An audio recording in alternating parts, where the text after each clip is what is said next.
Finalmente chegou o dia que o filho chora e a mãe não vê, porque hoje o Itadori vai receber a sentença mais pesada de todas. Vai ser simplesmente condenado à pena de morte. A terceira temporada começa com o Itadori limpando as mãos cheias de sangue. E eu acho que não tinha detergente em casa não, porque ele fica meia hora lavando essa mão. Um filhote de cruz credo tentava dar uma dedada nele, mas o moleque só pula a janela de um prédio de 20 andares como se não fosse nada, enquanto tava sendo caçado pra ser executado pelo Yuta, já que agora a sentença de morte dele foi revogada. A maldição voadora volta sequestrando Yuji, atravessando um prédio inteiro com a cabeça dele, mas ela é fatiada no meio do ar e cai no chão igual bosta, e o Itadori tem que segurar na lâmina da espada no último segundo, porque o menino Yuta já tava lá pra fazer picadinho com o cérebro dele. Então a gente corta pro clã Zenin, onde um vagabundo tava feliz que a Maki tava só o pó da rabiola, falando que mulheres como ela que não obedecem os homens tem mais a que se lascar. Por outro lado, a irmã dela, a Mai, era excelente nisso, sem contar que tem os balões mágicos do mesmo tamanho que os da Maki, então pode tomar o lugar dela de boa. Esse corno é o Naoya Zenin, o primo da Maki e da Mai, e também o próximo líder do clã Zenin. O moleque entra na sala falando que o pai da Maki é um inútil igual as filhas, e que aquele tal de Jinichi tem um rosto estragado e deveria se inspirar um pouco no Toji. E quase que umas 3 cabeças saem rolando nessa brincadeira aí. Depois disso, um fóssil de 4 olhos entra na sala falando que infelizmente o Naobito faleceu, e agora ele ia ler o testamento que ele deixou pra ler quando aqueles 3 estivessem reunidos. O Naoya foi apontado como o 27º líder do clã Zenin. Ele também ia herdar todas as armas amaldiçoadas na escola Jujutsu e nos cofres secretos do clã. O maluco tá achando que é o Zoro agora pra lutar com 3 espadas, só que ele ainda ia precisar da permissão do Jinichi ou do Ogi pra usar essas armas. O verdadeiro problema é que se o Satoru Gojo for confirmado como morto, o pacto com o Toji Fushiguro vai ser honrado, e o Megumi vai ser recebido pra se tornar o novo chefe do clã Zenin e herdar todos os bens. Aí o loirinho entra em choque porque não ia sobrar nada pro Betinho, falando que não faz sentido aquele moleque desconhecido virar o líder do clã. A assistente dele fala que o Megumi tá em uma missão pra encontrar o hospedeiro do Sukuna, então o Naoya fala que vai lá matar o Itadori e já aproveita pra dar cabo do Fushiguro também, já que Tóquio tá um verdadeiro caos e ninguém vai achar estranho se eles simplesmente morrerem do nada. Depois disso a gente vê o Itadori todo depressivo em uma escada, falando pro Chozo que o único ferimento dele que não curou foi onde ele tomou um Kokuzen, provavelmente por causa do poder do Sukuna, que tá ficando cada vez mais forte. Perguntou se o Chozo não odeia ele por ter matado seus irmãos, mas o maluco fala que sabe que foi um acidente, e partem pra eliminar o máximo de criaturas espalhadas pela cidade. Então a gente finalmente volta onde a segunda temporada tinha acabado, com o Itadori correndo a milhão daquele bando de chupa-cabra. Ele pula da ponte e um esquilo bizarro tenta capturar ele, mas tomou uma bicuda com os 2 pés no peito pra ficar esperto. O Júpiter de One Piece também aparece pra dar um mordidão no garoto, mas toma uma porrada que quebra aqueles dentes podres que nunca foram escovados na vida, e começa a chover pedacinhos do minhocão. Um ciclope bombado tenta copiar o golpe que o Yuji deu no esquilo, mas o prota desvia e começa a fazer parkour pra escapar do apocalipse de demônios que estavam correndo atrás dele. Mas na verdade era tudo um plano pra atrair todos eles pro mesmo lugar, pra que o Chozo desse um único tiro de sangue que perfurou aquelas aberrações de uma só vez. Uma delas ainda consegue escapar e tenta pegar o Chozo desprevenido, mas o Itadori fala que a janta tá garantida, e ainda por cima eles ganharam um estoque de suco de uva infinito, enquanto a pintura da morte admitia que o Yuji realmente melhorou o controle da sua energia amaldiçoada e se tornou um deus da guerra. Do nada o Naoya chega chamando o Megumi de lento porque ele ainda não chegou, e pergunta por que o Itadori tá chamando tanta atenção ao invés de fugir, já que ele foi sentenciado à morte depois de perder a proteção do Gojo, e o Chozo não gosta nem um pouco disso. O loirinho safado fala que ele só quer resolver as coisas com o Megumi e não tá nem aí pra eles, então só vai quebrar as pernas do hospedeiro do Sukuna pra não atrapalhar, e spawnou do lado do Itadori dando uma cotovelada na boca seguido de uma rasteira. O Big Brother já dispara cheio de ódio, mas toma um jutsu 8 trigramas 64 palmas pra ser humilhado. Quase consegue acertar uma potente de direita, mas o Naoya era rápido demais e desviou do ataque dos dois ao mesmo tempo. Disse que eles são melhores do que ele tava esperando, então vai acelerar um pouco o passo pra ver do que eles são capazes. Mas do nada os 3 sentem uma aura sinistra, que era mais pesada até que do Satoru Gojo. Era o Yuta, que ficou surpreso do prota não tá sozinho, e perguntou que cada um deles é do Itadori. O Naoya já levanta os braços, mandando ele ficar tranquilo porque eles estão do mesmo lado. E o Yuji percebe que esse era o tal do Okotsu Yuta, que foi mandado pra executá-lo, um feiticeiro de nível especial igual o Gojo. O Naoya conta que ele é primo da Maki, que foi mandado pra executar o Itadori também, mas agora vai deixar todo o trabalho com o Yuta. O Chozo já queria vazar de lá porque seria impossível eles apostarem corrida com a loirinha. Os 2 irmãos combinam de se encontrar no local combinado, e antes do Yuji pensar em sair correndo, já tava sendo perseguido pelo filho do Flash. O Chozo tava tentando bloquear a rota do Okotsu, mas o Naoya maldito foi lá pra atrapalhar, falando que essa manipulação de sangue dele nem é tão assustadora assim, tirando o sangue perfurante, então não vai ser nenhum problema pra ele. Mas o Chozo pergunta se esse idiota achou mesmo que poderia mexer com seu irmão e sair vivo de lá. Então a gente volta pro presente, que era quando o Itadori já tinha sido completamente encurralado pelo Yuta. O feiticeiro era tão rápido que seus golpes pareciam invisíveis, mas o Yuji conseguia desviar de todos eles no último segundo, até que o maluco usa sua energia amaldiçoada cabulosa pra mandar o prota voando. Ele revela que a energia amaldiçoada dele é maior até que a do Gojo, mas o sensei usa os 6 olhos e praticamente não gasta nenhuma energia pra ativar seus feitiços. Depois da conversa fiada, ele volta a tentar fatiar o Itadori, que tava lembrando lembrando do seu best ofrendo, falando que quanto melhor é o feiticeiro, mais difícil é ler o fluxo de energia dele. Então não dava pra prever os ataques dele até o último segundo. Mas no caso do Yuta, tava até transbordando de tanta energia. E um único arranhão poderia facilmente destruir todos os órgãos do seu corpo. Mas o Yuji fala que não pode morrer ainda e volta a fazer um parkour pra escapar. Tenta usar uma técnica com uma faca amaldiçoada pra se defender, mas ele nunca nem tinha treinado essa técnica, então é óbvio que ela não ia funcionar contra uma aberração daquela. O Yuta fala que o garoto tá prestando atenção demais na espada e deu uma joelhada nos ovos dele, que quase condenou as próximas gerações do Itadori. A faca é destruída e ele toma um corte de raspão no quadril, mas consegue quebrar a espada do Yuta no meio e um piscar de olhos, digno de um dos alunos do Satoru Gojo. O Yuji fala que ele só tá com uma leve ferida e agora os dois estão desarmados, então vai ser de igual pra igual. Mas ele já tinha caído no genjutsu do Yuta e tava sendo encoxado pela Shikigami dele. A Riki era tão forte que o prota não conseguia mover um único músculo do lugar. E mesmo com a espada quebrada, o Yuta atravessa o coração do Itadori. Só que lá dentro tava a maldição mais poderosa de todas, louco pra entrar em ação. Enquanto isso, o Minato Namikaze tava dando uma surra no Chozo, acertando socos tão rápidos que não dava nem tempo de respirar. E o manipulador de sangue já tinha sido completamente dominado. Desse jeito era impossível ele parar pra tentar descobrir a técnica do oponente. E foi arremessado com tudo na parede igual um pedaço de bosta mole. O Naoya pergunta o que esse cara é pra ser tão resistente. E o Chozo conta que ele é o irmão mais velho de outros 9 irmãos. Mas é lógico que não era isso que o maluco queria saber. Do nada parece que o loirinho desaparece. Mas na verdade ele tava copiando a habilidade do Sanji de se mover tão rápido que era impossível de ver. Aos poucos o Chozo tentava se igualar aos movimentos do inimigo, mas tomou uma espadada surpresa no meio do bucho e só não morreu porque tinha ativado o fluxo das escamas vermelhas, focando todo o poder nos músculos dos olhos pra melhorar a visão cinética. Mas o Naoya já tava atacando com movimentos esperando por um contra-ataque. Só que estancar um simples sangramento não deve ser nenhum problema pra um cara que usa manipulação de sangue, né? E pediu pro Chozo não contar pra ninguém que ele tava usando uma arma escondida, senão ia virar piada no grupo do Zap dos feiticeiros. Se bem que o Chozo nem ia voltar vivo pra contar a história. E esses dois eram completamente diferentes um do outro, porque enquanto um ama seus irmãos, o outro odeia do fundo da alma. Do nada o Onicha invoca um tsunami de sangue que pega o Naoya desprevenido, porque não fazia sentido ele tá vivo depois de perder tanto sangue. Mas as pinturas da morte como o Chozo têm a habilidade de converter energia amaldiçoada em sangue, então enquanto tiverem um pingo de energia sobrando, eles não podem morrer de hemorragia. A loirinha tem que desviar de todos os tiros perfurantes pra não virar uma peneira, mas as pernas dele começaram a ficar pesadas porque o Chozo endureceu o sangue que respingou nas roupas dele, falando que agora sim era checkmate. Mas o Naoya fala que não tem tanta certeza assim, porque ele conseguia enxergar movimentos a 24 FPS, como se estivesse vendo tudo em câmera lenta, então podia desviar facilmente daquelas pequenas gotas de sangue mortais, mas não entendeu por que o maluco não tava disparando. E na verdade esse era um ataque especial que o Chozo desenvolveu depois de enfrentar seu próprio feitiço por 150 anos. A supernova dele começou a explodir de todos os lados, fazendo que o Naoya ficasse completamente encurralado e não tivesse pra onde correr. O Chozo tinha feito a loirinha de boneca e tava prestes a acabar de vez com isso, mas o Yuta volta rastejando o corpo do Itadori, dando só uma porrada que deu tela azul nele. Do nada o Naoya começa a soltar suco de morango pela boca sem entender nada, porque o corpo dele tava rejeitando todo o sangue monstruoso do Chozo que se misturou com o dele. O Yuta pergunta se ele queria uma cura com a sua reversão de feitiço, e em troca só pediu pra ele informar sobre a morte do Itadori aos superiores. Do nada o prota começa a ter uma lembrança de quando ele tava nascendo, do vô dele falando pro pai se afastar daquela mulher porque ela é do job, e a verdadeira já tinha morrido. Só que do nada a mãe do Itadori aparece perguntando que besteira é aquela que ele tá falando, e na verdade esse era o Kenjaku que tava controlando a mãe dele. Horas depois o Itadori acorda e não entendeu nada quando o Yuta ficou todo aliviado dele não ter morrido. O maluco conta que uns meses atrás o Sensei Gojo foi pessoalmente até ele pedir pra cuidar do Itadori se alguma coisa acontecer, então ele foi obrigado a fazer todo aquele teatro pra parecer que ele tinha morrido de verdade. Quando o Gojo foi pedir isso, o Yuta já achou que era problema com mulher, já que ele nem conseguia imaginar alguma coisa acontecendo com o Sensei. Mas o Kakashi Hatake pede pra ele cuidar especialmente do Yuji Itadori, porque ele foi sentenciado a ser executado assim como o Yuta. Mas é claro que o povo que mandou ele mandar o Itadori pro inferno não é bobo, então antes de ser contratado como executor, teve que firmar um pacto pra garantir que ia matar o moleque. Por isso teve que matar ele de leve, mas depois usou a reversão de feitiço assim que o coração dele parou pra reviver ele. Mas já é a segunda vez que o Itadori ia fingir a própria morte, então não devem demorar pra descobrir a verdade. Do nada o Megumi aparece pra levar o Yuji de volta pra escola, porque a barreira tá enfraquecida e não tem problema se ninguém vê o rosto dele. Mas o Itadori manda ele parar de fingir que nada aconteceu, porque ele matou muitas pessoas. Só que o Megumi fala que a culpa é de todos eles e pra ele não desistir tão fácil assim, porque eles precisam salvar muitas pessoas pra compensar tudo que eles fizeram. Disse que o Norito Shikamo armou um jogo de execução de feiticeiro chamado Migração e Extinção, e a irmã do Fushiguro também foi envolvida nesse jogo do abate. Então ele pediu por favor pro Itadori emprestar sua força mais uma vez. Basicamente esse jogo do abate era um plano do Kenjaku pra manipular energia amaldiçoada em escala nacional, forçando a evolução da humanidade com a transfiguração. O Itadori fala pro Yuta que o Sukuna tá planejando alguma coisa pra comer o Toba do Megumi, e que provavelmente ele conseguiu tomar o corpo dele em Shibuya, porque forçaram ele a comer 10 dedos de uma vez. Agora ele tá com 15 dedos dentro dele. Ai, que delícia! E pediu pra matar ele sem hesitar, se o Sukuna conseguir tomar o controle de novo. Então agora era hora de voltar pra escola e entrar em contato com o Tengen pra conseguirem abrir aquele cubo mágico que o Kenjaku prendeu o Gojo. O Megumi fala que a Yuki Tsukumo também tá escondida na escola, porque ela não quer encarar os superiores depois de bolar aquele plano maluco. O problema é que pra encontrar o Tengen-sama, eles precisavam escolher a porta certa entre as 10 mil portas que ele podia estar escondido. O Itadori pergunta o que aconteceu com a Nobara, mas o Megumi nem precisou falar nada pra ele entender que a mina já tinha ido jogar no Vasco. Do nada o Choso brota falando que talvez eles consigam dar um jeito nas barreiras de ocultação, e os dois se assustam que ele tava ali o tempo todo. Ele fala que vão fazer a mesma coisa que o Mahito fez quando roubou os dedos do Sukuna das pinturas da morte. Eles vão pra um quarto de cabaré onde encontram a Maki e só o pó da rabiola, junto da Yuki falando que a Maki foi salva por pouco pela reversão de feitiço. O Choso começa a explicar o plano pra vencer a barreira da ocultação. Disse que no meio do caminho pra tumba da estrela fica o cofre proibido com os instrumentos amaldiçoados da escola Jujutsu, junto dos restos dos irmãos dele. Então ele podia usar isso pra rastrear o que eles querem. Era um ótimo plano, mas ninguém sabia quem era esse Noia. E quando o Itadori disse que era tipo o irmão mais velho dele, o Choso quase teve um derrame de tanta felicidade. Eles abriram uma porta que o malucão rastreou e estavam indo pra um elevador que levava pra tumba da estrela. Chegaram em uma sala toda branca e o Yuji achou que eles estavam no paraíso, mas na verdade eles estavam sendo rejeitados pela sala. Só que quando estavam indo embora, o Tengen-sama aparece perguntando se eles já vão. Fala que é um prazer conhecer o filho do Zenin, o descendente de Michizane, o feto das pinturas da morte e o hospedeiro do Sukuna. A Yuki que se lasque porque não sobra nada pra Betinha. A Yuki pergunta se não vai cumprimentar ela também, mas não era a primeira vez que eles se viam. Ela pergunta por que ele fechou a tumba da estrela, mas o Tengen tava com medo que eles tivessem se aliado ao Kenjaku, o antigo Noritoshi Kamo, um feiticeiro que hoje mora dentro do corpo do Suguru Geto. O Itadori interrompe a conversa pra perguntar por que o Tengen-sama tá coberto com uma toalha de mesa, e ele conta que é imortal, mas ainda envelhece. Então eles também esconderiam o rosto se tivessem 500 anos. O Yuta fala que eles vieram descobrir o objetivo do Kenjaku e como abrir o cubo mágico que selou o Gojo. E o Tengen fala que pode contar pra eles com uma condição: 2 deles deviam ficar ali pra proteger ele. A rapaziada pergunta se ele não é imortal e se tá com medo de ser selado. E depois que a Yuki manda ele explicar direito isso, começou a contar mais sobre o Kenjaku, que o objetivo dele é forçar a evolução da humanidade por todo o Japão. E ele só não fez isso antes porque tava em falta de energia amaldiçoada. Sem contar que transformar uma pessoa por vez com encantamentos é muito ineficiente. Então o Kenjaku preferiu assimilar a humanidade com o Tengen pra transfigurar todo mundo de uma vez. Antigamente ele só podia fazer isso com o receptáculo da estrela, que era rico a maná e que o Toji mandou de arrasta. Mas depois de tanta evolução não é mais impossível assimilar com outras pessoas. Isso porque aquela não era a forma real do Tengen-sama. Depois de ter evoluído, a alma dele tá por toda parte. Agora ele é o próprio mundo e quem for assimilado a ele vai se tornar uma coisa muito além de um feiticeiro. E uma única pessoa dessas que sair do controle pode destruir o mundo inteiro, já que o que aconteceu em Tóquio ia se expandir em escala nacional. Então agora ele pode ser o alvo principal da manipulação de maldições. E considerando a força do Kenjaku, o Tengen-sama seria absorvido assim que entrasse em contato com ele. Aí o que pergunta por que aquele maldito tá fazendo isso só agora depois de 1000 anos. E o Tengen fala que ele, o receptáculo da estrela e os 6 olhos estão conectados pelo destino. Disse que o Kenjaku foi derrotado 2 vezes pelos 6 olhos, e quando conseguia matar ele sempre reencarnava. Por isso dessa vez decidiu selar ele pra nunca mais voltar. Até que 12 anos atrás o Toji Zenin apareceu. Ele era muito bombado, mas era o único ser sem nenhum pingo de energia amaldiçoada. Mas ele destruiu os laços com o Tengen. Ao mesmo tempo, o Suguru Geto apareceu com seu poder de manipulação de maldições. Então agora o Kenjaku tinha todas as peças que ele precisava, principalmente depois que ele botou as mãos no cubo mágico. Basicamente, o Kenjaku criou um Battle Royale pra sugar a energia amaldiçoada do Japão inteiro. Usa isso de aquecimento pra forçar a evolução da humanidade, fundir todo mundo com o Tengen num ritual bizarro. E tudo isso enquanto ele assiste comendo pipoca. Mas o plano tá todo cheio de regra chata porque nem o próprio jogo obedece ele. Ou seja, matar o Kenjaku não resolve bosta nenhuma. O jogo só termina quando o geral morrer ou se recusar a jogar e morrer do mesmo jeito. Primeiro eles tinham que decidir quem ia ficar. E na mesma hora, o Choso e a Yuki se voluntariaram. O Choso fala que se ele conseguir matar o Kenjaku, pode salvar seus irmãos. E a Yuki queria ficar pra fofocar mais com o Tengen. Então o Gasparzinho sacou um cubo mágico invertido que eles iam precisar pra liberar o Gojo. Eles precisam usar o feitiço da lança celestial invertida ou da corda negra pra forçar o cancelamento do feitiço. Só que 12 anos atrás, o próprio Satoru Gojo selou a lança e destruiu. E depois o mesmo animal foi lá e eliminou a corda negra no ano passado. E o Yuta fala que é por isso que ele rodou a África inteira e não encontrou essa corda. Mas ainda existia um jeito, porque entre os participantes tinha uma feiticeira de 1000 anos atrás que se chama de Anjo. E ela pode cancelar qualquer feitiço. O Megumi entra em desespero querendo saber onde essa mina tá escondida. E o Tengen fala que ela tá na parte leste de Tóquio, dentro de uma das áreas do jogo. Ele explica que todo o Japão foi amaldiçoado e puxado pra migração, e que os jogadores despertam à meia-noite do dia 31 de outubro. Agora o problema é que em 10 dias e 15 horas o Megumi vai ser forçado a entrar no Battle Royale se não fizer nada. O Tengen resume as regras mais importantes: quem mata ganha ponto, feiticeiro vale 5, pessoa comum vale 1, e tem uma regra que deixa o jogador sair, mas é só ilusão de escolha, porque quem não jogar morre do mesmo jeito. O mestre do jogo não existe de verdade, quem manda é o próprio sistema, usando um Shikigami chamado Kogani pra fiscalizar tudo. Ou seja, não dá pra sair vivo fácil, não dá pra mudar regra, e o jogo foi feito pra forçar geral a matar uns aos outros. Mesmo assim, o Megumi diz que tem um plano pro Itadori não precisar matar ninguém. Depois disso, o Choso e a Yuki ficam pra proteger o Tengen, enquanto o resto da galera vai atrás de instrumentos amaldiçoados. Como o Megumi agora é o chefe do clã Zenin, eles podem mexer no cofre proibido sem pedir permissão, mas ainda falta falta gente forte no time, então o Yuta fala que eles precisam recrutar o Hakari, aquele maluco problemático que foi expulso da escola. E no final aparece um comediante aleatório frustrado com a própria vida. E a gente descobre que ele também é um dos jogadores da migração que já tava começando a enlouquecer. Depois disso a Maki volta pra casa, e o doente do Naoya começa a zoar aquela cara dela toda estragada. E ela fica surpresa que ele conseguia diferenciar mulheres pelo rosto e não só pela bunda. Ele pergunta o que ela vai fazer, já que não consegue usar feitiços e nem enxergar espíritos amaldiçoados, sem contar que ela perdeu toda a beleza, que era a única coisa que tinha. Então não passa de um peso morto. Só que ela simplesmente ignora esse verme e vai direto pro cofre do clã Zenin. Na teoria ela não podia nem chegar perto daí. Mas agora que o Megumi é o líder do clã, segundo o testamento do Naobito, eles podem fazer o que quiserem. É claro que o sósia do Sasuke não queria nem saber dessa responsabilidade toda. Mandou a Maki assumir esse papel, mas ninguém ia aceitar ela, agora que ela tá toda lascada. A esquisita da mãe dela tava gritando igual uma louca, mandando ela voltar, e falando que nunca sentiu orgulho por dar luz a ela. Só que não dá pra destruir a mente de quem já tá toda destruída, então ela só cagou e continuou andando. Rompeu o selo, entrou no cofre e deu de cara com o pai dela. E em outra sala, o Jinichi falava que o Megumi com certeza seria um líder bem melhor que o trouxa do Naoya, mas eles não podem deixar que ele fique com todas as posses do clã. Só que eles não podem fazer nada ainda, porque além do clã Gojo, o Megumi ainda virou parceiro do Noritoshi Kamo, o próximo líder do clã Kamo. Então se eles eliminassem o moleque, iam criar uma guerra contra os dois clãs gigantes ao mesmo tempo. Então eles vão aproveitar que o Satoru Gojo virou um criminoso pra executar o Megumi, a Maki e a Mai como traidores por tentarem libertar ele. O Naoya pergunta se o velho Ogi concorda com isso, mas foi o próprio maldito que bolou esse plano. Lá no cofre, o corno falava pra Maki que não tinha nenhum instrumento amaldiçoado ali, porque eles anteciparam as ações dela. A Mai tava caída no chão igual um pedaço de cocô, perguntando por que aquela idiota veio até ali. O Ogi pergunta se ela sabe por que o antigo chefe do clã era o Naobito e não ele. E a Maki conta que é porque ele é um escroto que mataria os próprios filhos pelo poder. A luz apaga e o velho já tenta pegar a filha desprevenida, mas ela tava ligeira e já destruiu a espada dele no meio. Só que mesmo com meia espada, ele ainda corta o peito dela, falando que ele não virou o líder do clã porque as filhas dele são duas fracassadas. E a Maki caiu no chão sem entender nada. Ela cortou a lâmina e achou que o alcance tinha encurtado. E esse era um truque muito óbvio, porque ele é um feiticeiro e não um espadachim. O Ogi fala que nunca esteve atrás do irmão dele em nada na vida, mas o Naobito ficou com o cargo de líder porque as duas filhas dele são umas imprestáveis. E ele joga as duas rolando pela escada em uma sala que é usada pra punir os traidores. Tinham vários espíritos de nível 2 escondidos com medo do Og, mas assim que ele for embora vão vir se arrastando pra devorar elas. E deu adeus às âncoras que só afundaram a vida dele. A Mai foi se rastejando até a irmã e começou a medir o tamanho dos balões mágicos. Lascou logo um beijão na mina e do nada elas acordam em uma praia. Mas a Mai tava usando um feitiço pra se sacrificar e conseguir salvar a Maki, falando que enquanto ela existia, a irmã dela nunca vai poder ser completa. Disse que ia deixar as coisas com ela e pediu pra Maki destruir tudo. Então ela volta pra realidade deitada em um lago de sangue do lado da Mai, que já tinha feito check-in no além. O Og acha estranho porque os espíritos amaldiçoados tinham sido exterminados. Começou a usar uma coragem flamejante, falando que ele mesmo ia queimar a Maki até não sobrar mais nada. Mas antes que ele terminasse de falar merda, o cérebro dele já tinha decidido tirar umas férias da cabeça, porque a Maki já tinha passado a peixeira naquele lixo de pai. Depois disso começaram a tocar o sino da vila pra avisar que a mina ficou louca. Jogaram toda a culpa nela por assassinar o Og, como se ele fosse inocente. O capitão Kukuru mandou capturarem ela com vida, porque ele mesmo queria acabar com ela. Um exército inteiro já tinha cercado a Maki, mas eles só estavam antecipando a viagem deles direto pro inferno. Já girou igual um Beyblade pra fatiar 4 calvos de uma vez, e saiu fatiando geral como se estivesse lutando contra um bando de crianças. Isso que ela é considerado um fracasso, hein? Incorporou o Itachi Uchiha e tava simplesmente exterminando o clã inteiro sozinha. Os caras não sabiam se ficavam puto ou tremeu na base, mas todos que iam pra cima eram obliterados em um piscar de olhos. Subiu pro segundo andar pra mudar de profissão. Agora ela decidiu virar artista e tava pintando todas as paredes com molho de tomate. Deslizou igual o Sonic, cortando geral na base da rasteira, e tava desmontando os malucos igual bonecos de Lego. O melhor é que ela fazia tudo isso sem esboçar nenhuma reação. 80% desses babacas já tinham sido eliminados, e pra cada um deles ela achava um jeito diferente de humilhar. Até que cansou desses lixos e decidiu passar a faca de passar manteiga no pão no pescoço de todo mundo ao mesmo tempo. O capitão Kukuru chega perguntando se eles já resolveram as coisas, mas ficou incrédulo quando viu que todos os 100 guerreiros tinham sido dizimados. Do nada um careca chega destruindo tudo. Ele invoca uma mão gigante que espreme a Maki e faz uma piscina de sangue pra rapaziada. Os reis finalmente tinham chegado pra mostrar pra essa menina o que é bom pra tosse. Mas não foi hoje que a Maki foi feita de mosquito, porque ela já tava lá embaixo virando pra cima do Kukuru, sem acreditar que ela conseguiu se mover depois de levar um ataque do Chojuro. E em um piscar de olhos ela quebra a defesa do maluco e atravessa a espada no crânio dele. E todo mundo se pergunta se essa era a mesma Maki. Ela tava tão sinistra que usou a Rune do Lau pra pegar e explodir o coração do coroa. O Ranta chega gritando que não vai conseguir segurar ela por muito tempo, e o Jinichi marchava boladão pra acabar com a raça da guria. O pivete mal conseguia manter ela parada e gritou pro Jinichi acabar com ela de uma vez, e mandou uma chuva de socos gigantes que simplesmente destruíram tudo em um raio de 5 km. O Ranta saiu só o bagaço da laranja, comemorando que eles conseguiram, mas o que voltou de lá foi só a cabeça do Jinichi, que agora ia virar comida de tubarão. O Naoya finalmente chega perguntando se ela não tem coração pra fazer uma maldade dessas. Lembrou de quando conheceu o Toji, que mesmo não tendo energia amaldiçoada era insano, mas diz que ela não é o Toji e meteu uma bicuda na boca do estômago que fez ela vomitar até o almoço de amanhã. Usou o jutsu multiclones do Smurf pra macetar a Maki e sair arrastando ela por todos os cantos. Arremessou a prima na parede e quebrou todas as barreiras possíveis, mas não importava o quanto apanhava, a Maki não caía de jeito nenhum. Bateu uma palma e tudo ficou em silêncio, que ela fala que vai dar um abraço de urso no Naoya, mas ele já tava correndo a 900 km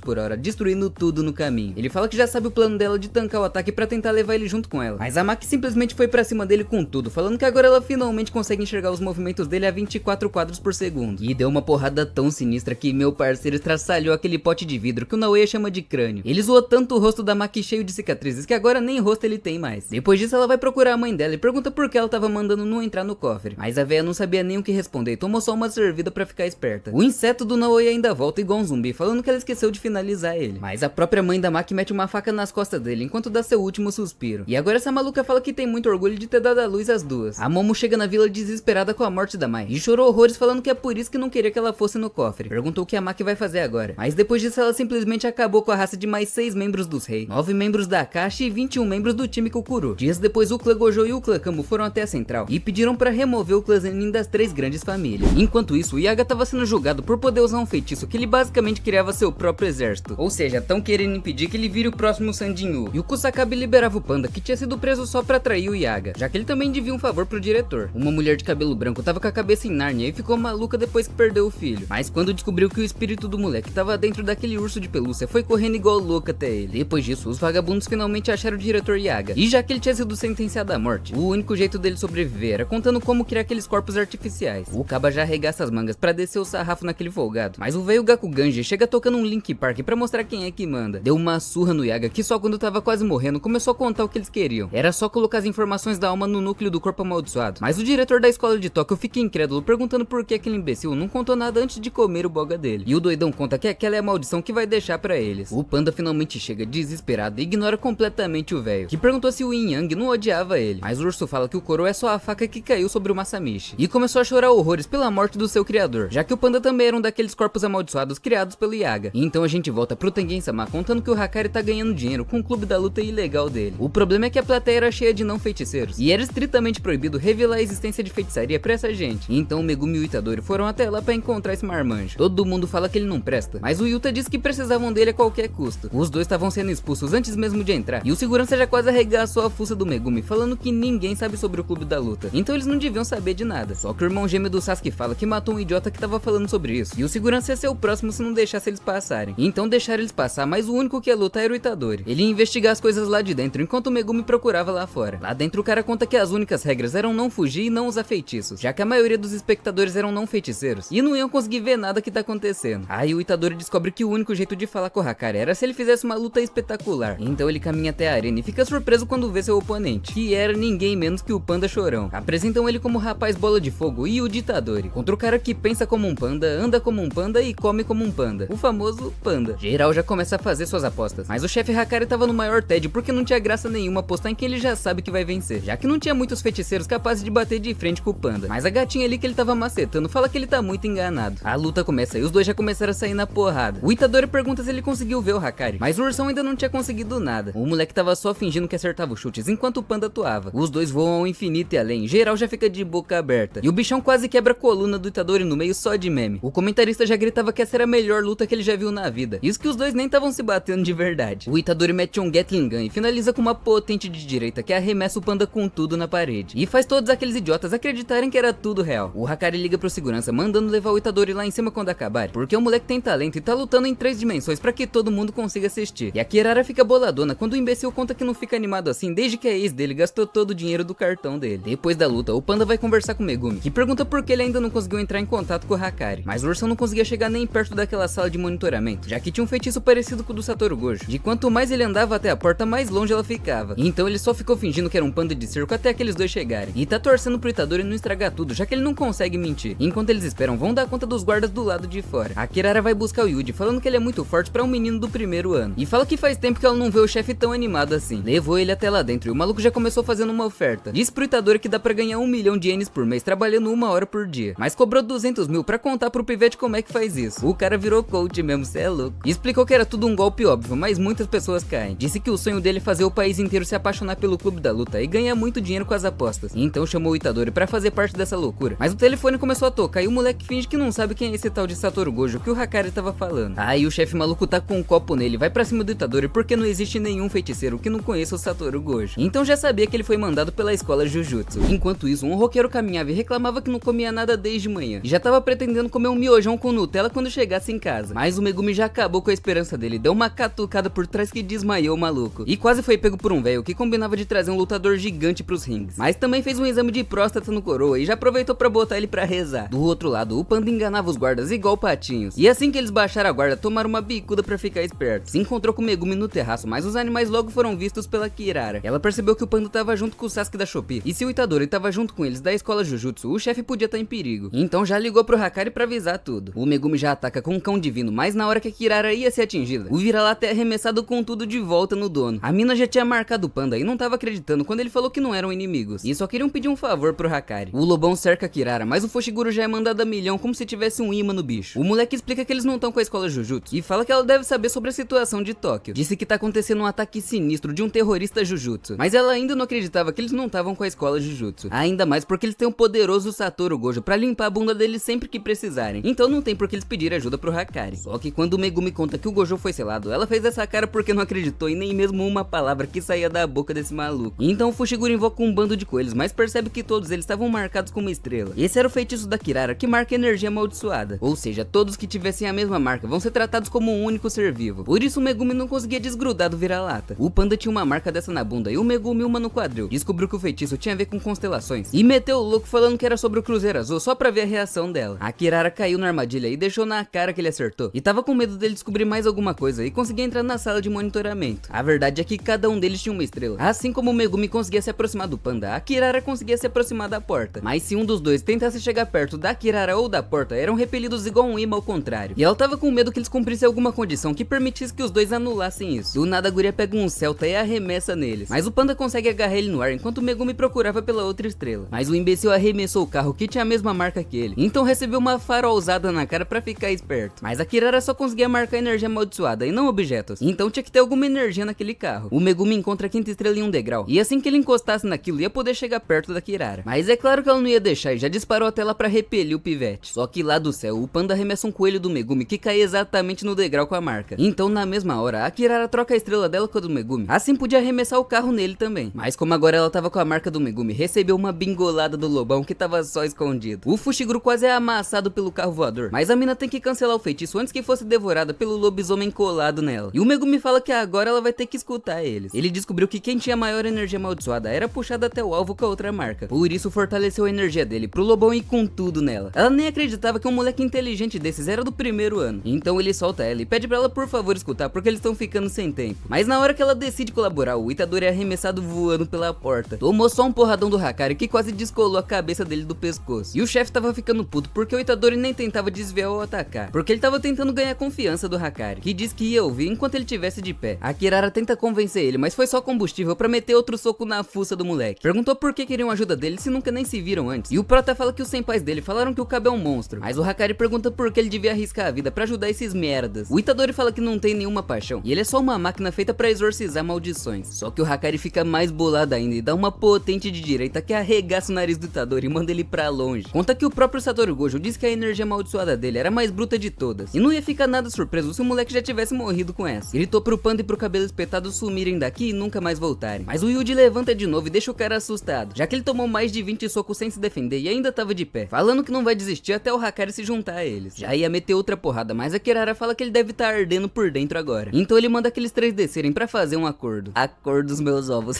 A Kirara fala que eles odeiam alto escalão, mas o Hakari sempre esquentava quando ajudava o pessoal da escola. Do nada um filhote de cruz criado aparece, falando que um jogador adicionou uma nova regra, a migração e extinção. A regra 9 de que os jogadores agora podem consultar as informações uns dos outros, como nome, pontuação, regras adicionadas e em que parte do mapa eles estão. Lá dentro, um cara ganhou 5 pontos por acabar com a raça de um participante, mas reclamava que só tinha fracote ali e queria que fosse igual 400 anos atrás, mandando o Sukuna aparecer de uma vez. Então a caveira com asas fala que o jogador já passou dos 200 pontos e podia gastar 100 pontos pra adicionar uma nova regra. E foi esse maluco que mandou adicionar todas aquelas regras de informação dos jogadores. Esse é o Hajime Kashimo, que tá louco pra sair na porrada com o Sukuna. O episódio 7 começa com uma garota acordando do seu soninho da beleza e um cara falando que ergueu uma barreira naquele lugar pra que as pessoas matassem umas às outras. Ela pergunta se ele pode não fazer isso no bairro dela, mas o Suguru Geto começa a rir, falando que deu muito trabalho erguer essa barreira, então ele não pode colocar restrições muito absurdas. Só que ele fala que eles que já estavam do lado de dentro antes têm o direito de sair uma vez. Ela podia acordar do lado de de fora dessa maldição entre um sonho e a realidade. Então ela pega na mão do cabeludo pra meter o pé daquele lugar bizarro. Por último, Geto agradece a menina por ter sido amiga do filho dele. E finalmente acorda do lado de fora com o maluco chamando o nome dela. Eles estavam perdidos principalmente com aquela barreira gigante. Todos tiveram um mesmo sonho, mas só a Sasaki ouviu sobre o filho do cara. Enquanto isso, o Hakari tava de boca aberta pro Gojo ter sido selado. O Panda conta que o diretor morreu, mas fala pro Itadori ficar tranquilo porque não foi no incidente de Shibuya, já que ele teve que lutar com alto escalão depois daquilo. O Hakari não conseguia acreditar porque todo mundo que já foi legal com ele um dia tava indo de arrasta. E diz que não fica mal assim desde que tomou uma flechada na bunda. Então concordou em ajudar eles a impedir o jogo do abate. Mas não tava fazendo isso por piedade. Assim que acabasse, eles vão ter que ajudar ele também. O Megumi fala que seja lá o que ele precisa, não deve ser tão difícil. Aí o Hakari fica puto perguntando como esse Noia podia saber disso. Mas quando o moleque conta que é o líder do clã Zenin, o maloqueiro fica incrédulo, pensando que com o apoio de uma das 3 grandes famílias vai ser moleza influenciar o alto escalão. Então já meteu o louco pedindo pra ser melhor amigo do Fushiguro. Mal sabia ele que no dia seguinte o clã Zenin ia ser completamente exterminado pela Maki. Do nada o Kogani volta falando de novo sobre as novas regras e diz que ele era um dos contatos entre os jogadores e o jogo do abate. Esse era o contato pessoal do Yuji Itadori, e o Megumi pergunta por que ele tá sendo tratado como um jogador. E o Prota descobre que o Sukuna foi um dos feiticeiros de mais de 1000 anos atrás, que forjaram um pacto com o Kenjaku e viraram objetos amaldiçoados. Então os dois pedem uma lista com as informações dos jogadores e o Kogani mostra uma lista com os dados de geral. Queriam saber qual era o objetivo daquele cara que adicionou a nova regra. E não devia ser nada bom, já que ele tinha 200 pontos por matar 40 jogadores. Eles queriam achar algum jeito de ganhar sem ter que matar ninguém. Então o Megumi pede pro Kogani mostrar uma lista só com jogadores com mais de 100 pontos. Mas o filhote de Cruz Credo só obedecia às ordens do Yuji. Eles estavam procurando por alguém com mais de 100 pontos que não quisesse adicionar nenhuma regra, pra fazer eles adicionar uma regra pra irmã do Megumi poder escapar do jogo. Os caras acham mesmo que vão encontrar alguém que matou pelo menos 20 pessoas e vai simplesmente entregar todos os pontos dele pra salvar alguém que ele nem conhece, né? Eles acham outro jogador com 102 pontos e fala que ainda tem esperança. Mas primeiro iam ter que dar um jeito no obstáculo da regra 8. De jogadores que não tiverem uma mudança de pontos em 19 dias vão ter seus feitiços revogados, que era praticamente a mesma coisa que a morte. Então primeiro eles queriam adicionar uma regra que os feiticeiros podem transferir pontos um pros outros. Assim não iam precisar ficar matando ninguém pra conseguir pontos. Depois disso, o Megumi queria adicionar uma regra de que os jogadores podiam sair do jogo em troca de pontos. E o Hakari pergunta se ele acha que a vida é um morango, porque isso era obviamente contra as regras. Mas o moleque fala que talvez eles possam compensar isso trazendo outra pessoa pra jogar no lugar deles. Então o plano era basicamente procurar pela Anjo, que vai quebrar o selo do cubo mágico do Gojo, enquanto vão atrás do Hajime Kashimo e do Hiromi Higuruma pra adicionar aquelas duas regras. Eles só não sabem que esse tal de Hajime Kashimo tá indo exatamente até eles pra encontrar o hospedeiro do Sukuna. O Itadori roda a lista inteira, mas não acha nenhuma Anjo. E o Panda fala que ela deve estar usando algum outro nick, igual ele não tá usando o nome do Sukuna. O Tengen falou que ela estaria em algum lugar no leste de Tóquio, e eles devem saber como ela é quando virem. Então o Panda e o Hakari iam procurar por ela na colônia número 2, enquanto o Megumi e o Itadori iam na número 1. Mas a Kirara não gostou de ficar de fora do plano. O Hakari fala que o Kashima é o mais forte, então faz sentido ser ele que vai bater de frente. E o Panda tem um nariz ótimo pra achar Anjo. Disse que não deve dar pra usar o celular lá dentro, então era melhor a Kirara ficar do lado de fora pra informar como estão as coisas. O Itadori tenta falar que era melhor ele se separar do Megumi por causa do Sukuna que quer comer o botão dele. Mas o Fushiguro manda ele calar a boca porque ele já tá acostumado. Chegando nas barreiras, o Kogani pergunta se eles vão mesmo querer entrar no jogo, já que eles não podem sair depois de entrar. E todo mundo confirma. Lá dentro já tinha uma gangue só de olho pra ver se iam aparecer novos jogadores. O Megumi fala que eles tinham que tomar cuidado com os feiticeiros de 1000 anos atrás que reencarnaram, já que eles matam qualquer um por pura diversão. E tem uma grande chance do Kashimo e do Higuruma serem um desses feiticeiros. Então o Kogani volta falando que o Megumi se juntou aos jogadores da migração à extinção, mas ficou bravo quando ele não quis ouvir as regras. Assim que eles entram, cada um é teleportado pra um lugar aleatório. E o Itadori se ferrou logo de cara, porque ele virou paraquedista sem paraquedas, tá ok? Tinham 9 lugares onde eles podiam spawnar, e todos tinham jogadores só de olho esperando pra farmar uns pontos nos noobs. Não deu nem tempo do Yuji aterrissar, que ele já tava tomando uma cabeçada na velocidade de um míssil. E a caçadora de novatos fica surpresa com a resistência dele, porque qualquer um deveria virar picadinho. O Itadori faz um parkour pra escapar, enquanto a mina chamava reforços, mas ela tomou só uma pedrada na boca e caiu na hora. Um bigodudo chega perguntando o que aquele maldito fez com a mulher dele, e o bunda mole do binóculo reconhece que aquele maluco caindo era o Itadori. Do outro lado tinha uma gasosa chorando, perguntando por que o Megumi bateu nela, mas ele fala que foi ela que atacou primeiro. O Nue volta depois de dar uma olhada em volta, mas também não achou o Itadori por perto. Então perguntou pra mina se ela conhece um feiticeiro chamado Higuruma. Ela fala que esse machista acha que é só bater uma mulher que ela vai responder tudo que ele quer, mas ele manda ela responder logo se não quiser perder o cabaço.